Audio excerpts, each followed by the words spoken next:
Welcome to Legends of Nikon, a series where we take a stroll down memory lane and pay our respects to epic glass of old. This may be opinion or fact, but let's call it fact, that Nikon wide-angle lenses have traditionally been a strength of the brand. They just get it, and the AFS NIKKOR 24mm f1.8G ED was no exception when it launched in 2015 for a launch price of just under $800. Small and light at 3" by 3.27 inches or 77.5 by 83mm and weighing 12.6 ounces or 355 grams, what more could you really want? With its 7 rounded blade aperture, it boasts edge-to-edge sharpness throughout the f1.8 to f16 range with good color reproduction and contrast. Why so good? Well, its optical construction is 12 elements and 9 groups, 2 of which are ED and 2 that are aspherical, and it gets Nikon's super integrated and nano crystal coating, giving it resistance to ghosting and fringing. So it's pretty complex in its optical design, and it's very similar to what we see in the modern S-line lenses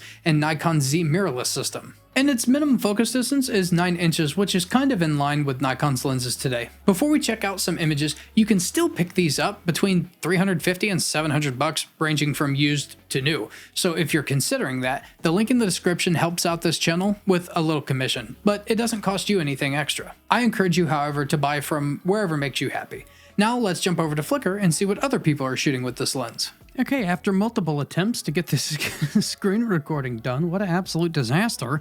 I feel like I know this lens pretty well. I've been through this multiple times and found multiple pictures that I think tell us what we need to know about this lens.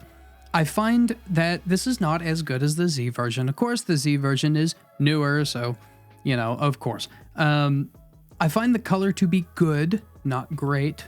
I find the contrast to be good, not great. I find this image, and this is not an example of the black and white ability of this lens. This is the work of an excellent photographer that knows a good scene when he sees them. Little post-processing. This is just an excellent black and white that I wanted to show off. Make sure you go show these Flickr photographers some love. There's a lot of talent over here. This is a beautiful black and white. I'm jealous. I wish I would have been there to do this myself. This is an image I scouted out. You know, they say corner-to-corner sharpness on this lens, and I wanted to see for myself. I don't know if this vignetting is added, if it's the scene, or if it's the lens. Doesn't matter. But we can see definitely corner-to-corner sharpness. I know because I looked that this was shot at f7.1, and so, you know, plenty of depth of field on this kind of shot. But we do get corner-to-corner sharpness, and so that is not marketing. That's not a lie. That's true. Again, I'm seeing color that's just okay. It's not bad. It's not great. And I see contrast that's not bad. You know, it's just good contrast and good color. But there are some images that I've come across that tell me that this has good black and white ability, maybe even better than good black and white ability. Not great black and white ability, but, you know, like this here, great black and white ability, lots of different ranges of tones. We have blacks, we have whites, and we have tons of grays. And here we go. Again, not great black and white ability, but better than good black and white ability. We have a decent amount of different kind of ranges of black and white in this particular image. So is it as good as the newer version? No. The newer one has a little bit of something special. Even though it has flaws, you know, it definitely fringes a lot more than, like, say, the 20mm. It's definitely not as good as the Z 20mm, but you can pick these up for pretty darn cheap, you know, compared to the 24mm f1.8Z version of this lens.